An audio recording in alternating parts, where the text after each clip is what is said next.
15 390 motos vendues par Kawasaki en France en 2024. C'est une augmentation de quasi 21% par rapport à l'exercice 2023. Et surtout, c'est 7,6% de part de marché dans l'Hexagone. Des scores plus que significatifs, d'autant plus que Kawasaki reste le 4e plus gros constructeur en France, derrière Honda, Yamaha et BMW. La moto que je vous présente aujourd'hui, c'est la nouvelle Kawasaki Ninja 1100 SX, une Sport GT, une catégorie de moto qui ne fait pas partie des types de motos les plus plébiscités en France.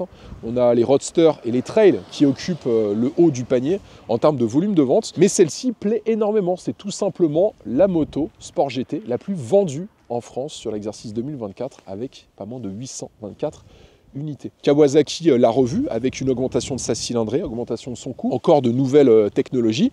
On perd un tout petit peu en puissance. Est-ce que cette nouvelle Ninja 1100 SX va continuer à plaire? Est-ce qu'elle va continuer surtout à marquer une avance très significative par rapport à ses suiveuses?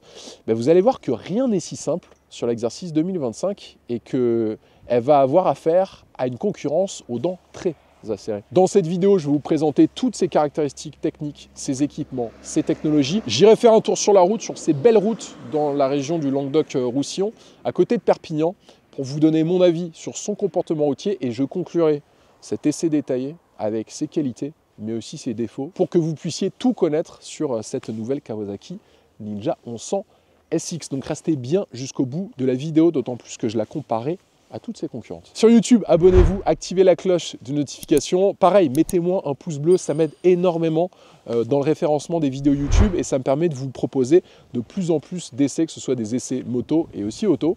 Donc mettez-moi un pouce bleu les amis, merci à ceux qui ont joué le jeu dans les semaines précédentes, ça a énormément aidé la mise en avant des vidéos, merci infiniment et merci à ceux qui vont le faire dans les prochaines semaines. Sur Instagram et TikTok, le vendeur automobile, abonnez-vous, je diffuse que du contenu exclusif. Ceux qui sont fans des sports GT, cette vidéo, vous allez vraiment l'apprécier.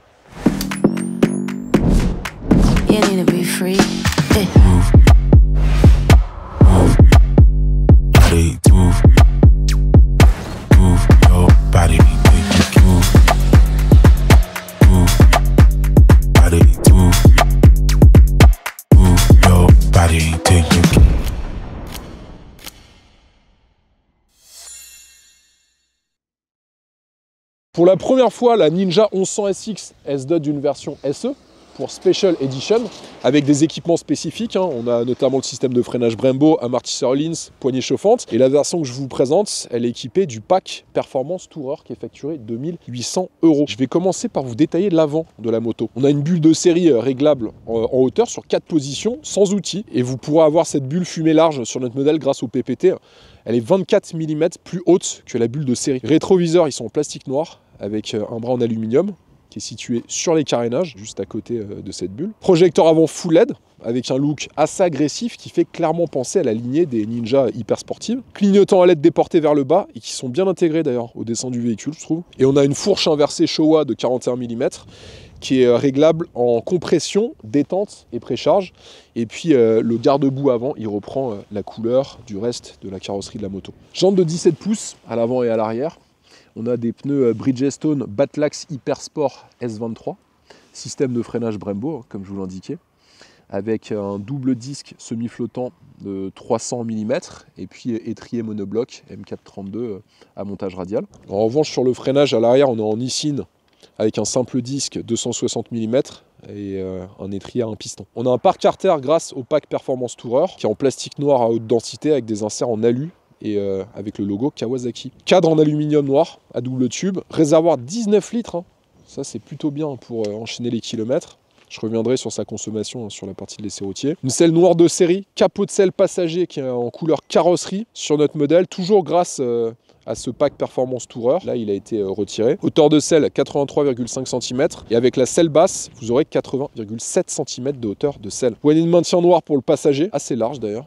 Repose-pied en alu plus caoutchouc noir pour le pilote et son passager. Au niveau des coloris, vous en avez 3. Vous avez le gris et noir avec un serre vert pour la SX. Et pour la SX SE, vous avez le vert et noir et le gris et noir. Et je pense que le vert et noir de notre modèle d'essai lui va super bien. Et puis on a un échappement Akrapovic avec le pack Performance Tourer qui équipe notre modèle d'essai. Alors ça améliore le bruit, les performances un petit peu, mais surtout le poids.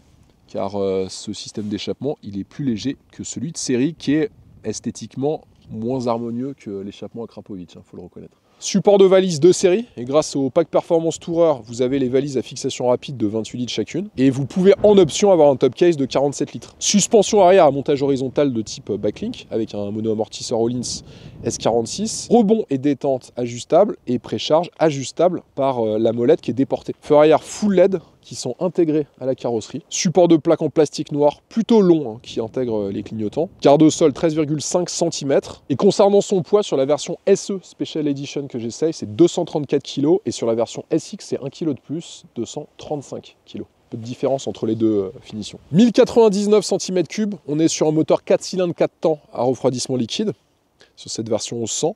Donc c'est 56 cm3 de plus par rapport à la version 1000. On a un tout petit peu moins de puissance, 136 chevaux, on perd 6 chevaux exactement par rapport à la 1000. Par contre, on gagne en couple, on est à 113 Nm de couple, c'est 2 Nm de mieux que sur les versions 1000 cm3. Embrayage multidisque à bain d'huile, transmission par chaîne avec une boîte de vitesse mécanique à 6 rapports. On a le shifter bidirectionnel, donc up and down, qui est de série. Injection électronique et consommation plutôt raisonnable. Et je la comparais à ses concurrentes en fin de vidéo, vous inquiétez pas. Annoncé par Kawasaki à 5,6 litres au 100 km, donc en gros avec la taille du réservoir, vous ferez aux environs des 350 km, ce qui est plutôt pas mal pour une Sport GT. Prix de base, 15 499 €. Pour la version SX, la version Special Edition que j'essaye, elle va s'afficher à partir de 17 249 €. Et si vous voulez exactement celle que je vous présente avec le pack Performance Tourer, là, il faudra débourser 20 099 €. Et quelle que soit la version que vous choisirez, elles sont toutes garanties 4 ans. Sur le poste de pilotage, écran couleur TFT de 4,3 pouces. Assez lisible, même si certaines informations sont écrites en tout petit. On a une connectivité avec le smartphone grâce à l'application Rideology de Kawa. Et avec la mise à jour 2025, vous pouvez interagir vocalement avec le système. Ça, c'est plutôt pas mal parce qu'il y a certains systèmes de concurrents, vous êtes obligé de vous arrêter. Écran de protection grâce au pack Performance Tourer pour protéger contre les rayures et les dommages. On a un support de téléphone universel sur la gauche qui est développé en collaboration avec SP Connect. Ça, c'est top aussi. Pas la peine d'ajouter encore 100 € ou 150 € pour un support de téléphone. Le guidon, il est plutôt haut. Là, on a un demi-guidon avec des embouts de guidon qui sont plus lourds pour minimiser les vibrations. Il n'y a pas de keyless, ça c'est dommage. Sur la poignée de droite, vous avez le démarrage et le coupe-circuit. Et à gauche, l'accès aux poignées chauffantes de série avec cette commande. Sur la version SE, vous pourrez naviguer dans l'écran d'instrumentation, accéder au mode de conduite. Pour changer les modes de conduite, vous avez juste à appuyer sur les boutons mode avec un appui prolongé et là vous aurez accès aux différents modes de conduite, je reviendrai dessus dans la partie de l'essai routier. Régulateur de vitesse de série, warning, clignotant, klaxon. Dommage qu'il n'y ait pas d'équilibre de commande entre la poignée de droite et la poignée de gauche. En fait vous avez une poignée de droite qui est super épurée, aucune commande dessus à part celle que je vous ai citée, et après la poignée de gauche est vraiment full et il faudra que vous l'ayez bien en tête, d'autant plus que si vous mettez un téléphone juste là, visuellement vous ne pourrez pas voir toutes les commandes, notamment le haut du régulateur de vitesse, donc il faudra vous y habituer. On s'y fait rapidement, mais il y a quand même un petit temps de prise en main. Prise USB-C, ça c'est génial. Vous le savez, les prises USB-A en 2025, il n'y en a quasi plus dans les voitures, et les motos, c'est bien qu'elles se mettent à la page. Prise 12 volts qui est présente sur la gauche, juste là, avec une protection en caoutchouc. Et il y a un pad de réservoir sur le modèle que je vous présente, avec le logo Kawasaki, qui est en résine gel, qui protège la peinture des rayures et de l'usure quotidienne. Alors il y a l'IMU sur cette moto avec l'ajout d'un nouveau module de mesure d'inertie qui agit sur 6 axes. Résultat, il y a une meilleure efficacité et une meilleure gestion des aides au pilotage selon l'angle, l'accélération et le freinage appliqué. Vous avez le KCMF, le Kawasaki Cornering Management Function. Le principe est simple, il surveille les paramètres du moteur et de la partie cycle tout au long d'un virage et il va moduler la force de freinage et la puissance moteur pour lisser la transition accélération, freinage puis la remise des gaz. Donc le résultat du KCMF, c'est qu'en fait, ça aide à suivre parfaitement la trajectoire souhaitée tout au long du virage. Le KCMF, il supervise aussi le KTRC, le Kawasaki Traction Control, qui est réglable sur 3 modes sur notre modèle. Ce système, il va utiliser des capteurs qui contrôlent en permanence les vitesses de rotation des roues avant et arrière. Et en gros, quand il va détecter un patinage, il va réduire la puissance du moteur pour que la roue arrière reprenne l'adhérence nécessaire à la stabilité de la moto. Il va agir sur le volume d'air admis par l'intermédiaire des papillons secondaires, la quantité de carburant admise et l'allumage. Et en fait, c'est grâce à ça que le système est peu intrusif et que ça entraîne un ressenti très naturel lors de la modulation de puissance. Vous avez plusieurs modes. Le mode 1 et 2, ils sont prévus pour des conditions optimales. Ça maximise la motricité de la roue arrière pour des accélérations assez appuyées. Et le mode 3, il est idéal quand vous êtes sur route mouillée. Et vous pouvez aussi le déconnecter, ce traction control. Il y a aussi le KIPS pour Kawasaki Intelligent Anti-Lock Brake System. C'est le premier système de freinage monté de série à combiner les actions de l'ABS et de l'ECU. Je vous explique le principe. En plus de la vitesse de rotation des roues avant et arrière, il va prendre en compte la pression dans l'étrier de frein, la position du papillon d'admission des gaz, le régime moteur, l'action sur l'embrayage et la vitesse sélectionnée pour déterminer la pression idéale à appliquer aux étriers de frein avant. Le résultat, c'est qu'en fait, les pertes de pression hydraulique habituellement observées sur les systèmes standards, elles sont évitées. Et la tendance au relevage de la roue arrière, lors des phases de freinage appuyé, elle est supprimée. Donc vous aurez en gros plus d'efficacité et plus de sécurité. On a aussi le Kawasaki Quick Shifter, bidirectionnel, donc up and down, qui est de série, avec une plage de régime plus large sur cette 1100 SX. Le régime minimum pour utiliser le shifter, il passe de 2500 à 1500 tours. Donc on a des changements de vitesse en douceur, même à vitesse réduite. Et le 5e et 6e rapport, ils sont plus longs. Donc on peut rouler un régime moteur inférieur sur autoroute, ce qui s'ajoute au confort de conduite. Mais surtout, ça va réduire votre consommation de carburant. Ça, c'est plutôt bien pensé.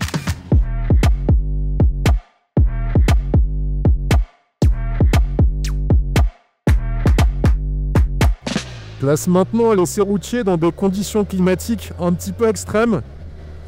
Je m'attendais pas à ce qu'on ait du brouillard, de la pluie. Mais bon, on fait avec. En tout cas, la température est assez agréable. Et ce qu'on note tout de suite, même dans des conditions comme ça, c'est que la moto met en confiance. Et on ne ressent pas une appréhension particulière à évoluer sous la pluie. D'autant plus qu'on a des suspensions qui sont hyper confortables, bien calibrées, bien paramétrées.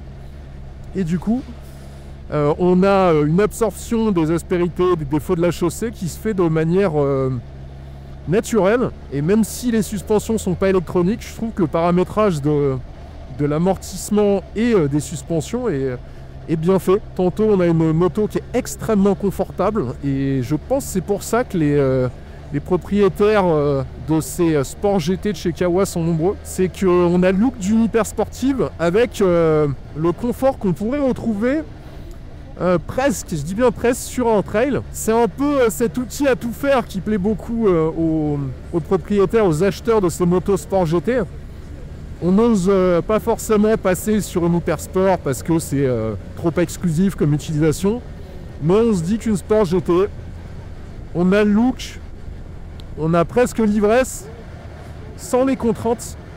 Et c'est un peu ce côté couteau suisse, je pense, qui plaît beaucoup à ces acheteurs. En tout cas, il y en a eu plus de 800 l'année dernière en France. Et sur les suspensions, ça va avec cette philosophie de bonne à tout faire. On n'est pas sur la fermeté extrême d'une hypersport.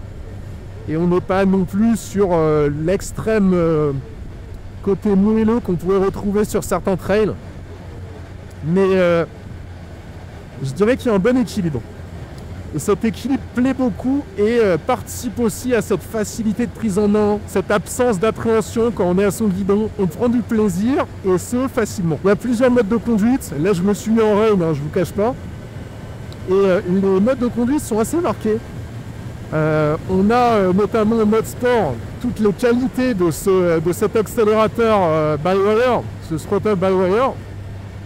Où la réactivité à la poignée de gaz est vraiment excellente. Pour le coup, vous avez vraiment une moto à plusieurs visages, avec les modes de conduite que vous pourrez choisir sur votre écran d'instrumentation.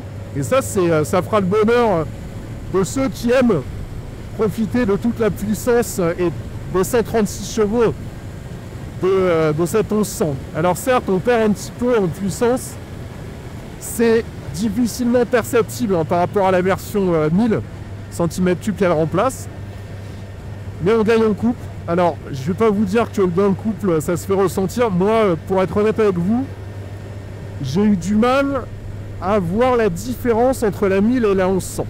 Voilà. Aussi, il y a une chose qui est vraiment géniale sur cette moto, c'est l'ensemble des aides à la conduite qui vont augmenter votre sensation de sécurité, entre le traction control, le cornering management system, on a le régulateur de vitesse, on a un système de freinage qui fait super bien le boulot, qui est mordant, voire très mordant lorsqu'on sollicite à pleine charge, et surtout avec une bonne progressivité dans le levier droit. Et on n'a pas peur de le serrer à fond. Et même sur des routes avec une chaussée qui est très détrempée, on se prend souvent à utiliser de manière assez lourde le levier droit. Preuve que là aussi, la progressivité a été bien travaillée sur cette moto. Au niveau de la protection, bon, on n'est pas non plus sur une protection optimum. Là, par exemple, avec la bulle installée sur le modèle que j'essaye, on a le haut du corps, donc le haut des épaules, et le casque, qui sont quand même assez exposés. Hein. Faut pas se mentir. Il aurait fallu peut-être une bulle un tout petit peu plus haute pour profiter d'une protection supplémentaire. Alors aussi, on a le shifter up and down. Hein. Pas besoin de couper les gaz. Vous passez les rapports avec le sélecteur de vitesse. Et là aussi, on retrouve cette douceur, cette progressivité. Enfin, c'est une moto qui est bien pensée pour ceux qui veulent de la puissance, qui veulent de la polyvalence poussée à l'extrême. Et ça, elle le fait vraiment très bien, cette moto. C'est ça qui est hyper plaisant à son guidon. C'est que tantôt, on peut prendre du plaisir à rythme coulé. Tantôt, si vous souhaitez vraiment essorer la poignette droite, il n'y aura aucun souci, hein, ça saura très bien le faire. Alors, il est up and down, c'est-à-dire que là, je vous montre, hein, je coupe les gaz, hop, je baisse, je réaccélère. Et on n'a pas d'à-coup gênant lorsqu'on passe les rapports vers le haut. Et pareil sur les rétrogradages. Si je devais donner un adjectif à cette moto, je pense que ce serait, et c'est sans doute une de ses grandes qualités, c'est qu'elle est très douce. Elle est très douce à utiliser. Alors la position de conduite au niveau des jambes, pour les plus de 1m80, je pense que ouais, vous pourrez faire quelques centaines de kilomètres, mais si vous vous faites 400-500 km, je pense que le fait que vos jambes soient assez recroquevillées, ça va un petit peu tirer à l'arrière des cuisses. Rien de gênant en tout cas par rapport à une hypersport, mais il faut quand même le prendre en considération.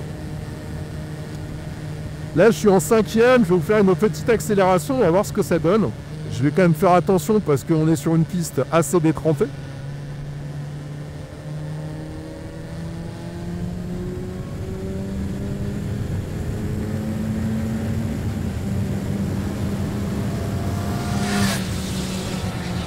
Ah, la moto est vraiment très volontaire. Et le moteur, le 4 cylindres, est très plaisant au niveau de la sonorité. Sur sa consommation, vous ferez aux environs de 300 km avec un plein.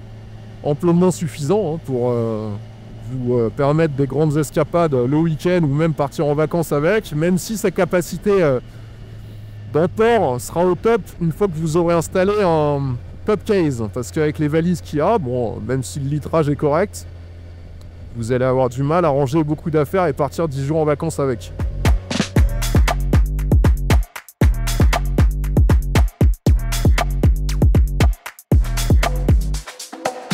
Il faut maintenant conclure l'essai de cette nouvelle Ninja 1100 SE Special Edition qui est ultra bien équipée sur le modèle d'essai que je vous présente dans cette vidéo. Alors pas mal de défauts, vous allez voir. Déjà on n'a pas de keyless, ça c'est un petit peu dommage, c'est un peu à l'ancienne. Là c'est clair que ça c'est le genre d'option à ce niveau de prix. Je pense que Kawasaki, j'espère que vous allez voir cette vidéo et vous penserez à cette petite critique.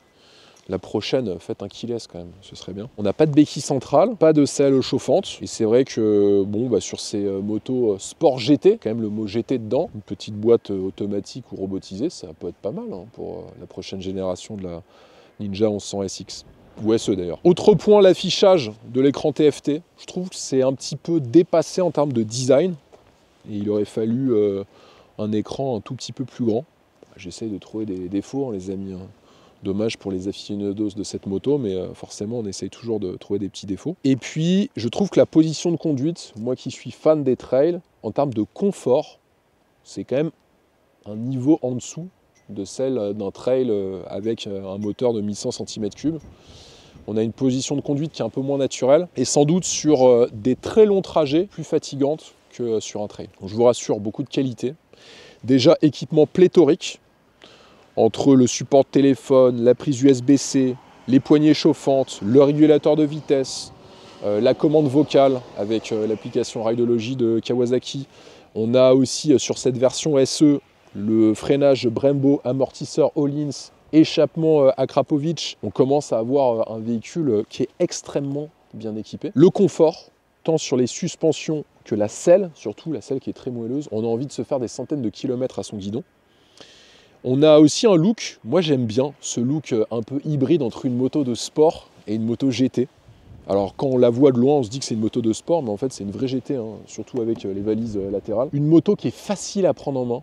Ça c'est clair, c'est le moins qu'on puisse dire. On se sent bien immédiatement sur la moto, elle met en confiance et on n'a pas peur de se mettre en mode sport et de d'essorer la poignée. Ça aussi, hein, c'est un point qui est important. Il y a certaines motos équivalentes avec lesquelles vous prendrez le soin de la connaître avant d'essorer la poignée de droite. Bah, celle-ci, vous pourrez facilement prendre vos marques. Ça aussi, c'est un excellent point, surtout pour les gens qui ont une utilisation, on va dire, cool sur ce type de moto. Et enfin, un freinage précis et très efficace. Ça aussi, c'est une moto avec laquelle vous prendrez des grosses vitesses, mais ce qui est important aussi, c'est de pouvoir s'arrêter. Et ça, grâce au système de freinage Brembo, elle le fait super bien. Est-ce que pour autant, cette 1100 SX pourra continuer à occuper la première place du segment des sports GT en 2025 et dans les prochaines années? J'ai pris plusieurs critères pour vous donner une réponse précise et selon moi pertinente et juste pour que vous puissiez, si c'est le type de moto que vous recherchez, prendre votre décision d'achat rapidement. J'ai pris plusieurs critères pour la comparer à toutes ses concurrentes. Le premier critère, c'est le design. Sur le design, j'aime beaucoup. Je la préfère à la Suzuki GSX S1000 GT. Mais je pense qu'en design, après, c'est une question de goût. Je mettrai devant la Super Duke GT et la R1250 RS de chez BMW. Ça se joue à pas grand chose, mais je trouve elles ont quelque chose de plus atypique. Et comme j'aime les véhicules atypiques, je mettrai ces deux modèles peut-être devant. Ça enlève rien au fait que visuellement elle est réussie, mais je la mettrai, je pense, en troisième position. Sur les performances, 136 chevaux, c'est pareil que la BMW 1250 RS qui fait 136 chevaux, mais qui a un bicylindre à plat. Mais c'est moins que la Suzuki qui fait 152 chevaux et que la KTM 1290 Super Duke GT qui fait 175 chevaux avec un bicylindre en V. Sur son prix, 15 499 €. Elle est moins chère que toutes les autres, mais par contre, elle est plus chère que la Suzuki GSX S1000 GT, qui elle est disponible à partir de 15 199 €. Quatrième critère, son poids, 235 kg. C'est moins que la BM, mais c'est plus que la Suzuki, qui fait 226, et que la KTM, qui fait 230 kg. Après, elle a des masses bien centralisées, donc le poids ne se fait que très peu ressentir. Et sur la consommation, 5,6 litres au 100. C'est plus que la BM, qui est à 4,3. Par contre, c'est moins que la KTM, qui est à 5,7, et moins que la Suzuki, qui est à 6,1 litres. Donc elle est plus économique que sa concurrente directe, la Suzuki. Vous ferez donc plus de kilomètres avec un plein. Donc une fois qu'on a mis tous ces critères sur la table, c'est pas la meilleure en fait dans tous les critères que je viens de citer, et non que ce soit peut-être sur le design. Alors le design c'est toujours discutable, bien que celle-ci soit quand même assez bestiale, faut le reconnaître. Sur les performances, la KTM fait quand même beaucoup mieux. On va dire qu'elle est à peu près bonne partout, mais elle excelle pas dans les différents critères que je viens de citer. Mais c'est peut-être pour ça que c'est la plus vendue en 2024. Alors en 2024, je parle bien sûr de la version 1000, mais il y a fort à parier que cette version 1100 continue dans sa lancée. Alors en termes de performance de vente, c'est 824 exemplaires vendus en 2024. La BMW 1250 RS, c'est 540 unités. La Suzuki, 437. Et la KTM, bien qu'elle soit la plus performante de ces 4 sports GT, c'est 166 unités vendues seulement. Donc celle-ci, elle reste bien devant. Et pourquoi? À mon avis, tout simplement parce que je pense que les acheteurs de ces motos, ils recherchent certes de la puissance, mais pas à l'extrême. Déjà, ça envoie quelque chose de sévère. Quand vous tournez la poignée en mode sport, vous mettez en deuxième ou troisième, ça va vous satelliser, pour prendre l'expression consacrée. Et on n'a pas vraiment besoin, sur une sport GT, de 180 chevaux pour s'amuser. Honnêtement, 136, c'est bien assez suffisant, selon moi. Mais surtout, ce qu'on va rechercher, ça va être du confort. Du confort sur les suspensions, de la facilité de conduite, une bonne prise en main, une prise en main immédiate, une bonne protection avec cette bulle. Et surtout, la possibilité de mettre des valises latérales, comme sur la version que je vous ai présentée aujourd'hui dans cette vidéo. Et je pense que là où Kawasaki a bien compris l'attente de ses clients, c'est qu'en fait, elle répond à leurs demandes, tout simplement. Pas besoin d'exceller dans tous les critères que je viens de citer, mais si on arrive à être dans le haut du panier dans chacun de ceux-là, je pense qu'on arrive à bien se positionner. Preuve en est, en termes de vente, c'est les premiers en 2024. Et je pense qu'elle va réitérer cette performance en 2025, parce que si on parle sport GT, on parle confort, on parle agrément de conduite, on parle consommation correcte de carburant, et on parle d'un look qui est plutôt sexy. Elle répond quand même à tous ces critères-là. Donc 2025, je peux prendre le pari avec vous, les amis. mais c'est elle qui va finir première de cette catégorie des sports GT. J'espère que cet essai vous a plu. Activez la cloche et surtout abonnez-vous à ma chaîne YouTube Le Vendeur Automobile. Mettez un pouce bleu, ça m'aide beaucoup pour le référencement. Abonnez-vous à mes comptes Instagram et TikTok Le Vendeur Automobile, je diffuse que du contenu exclusif. Puis moi je vous dis à la semaine prochaine. Allez, ciao!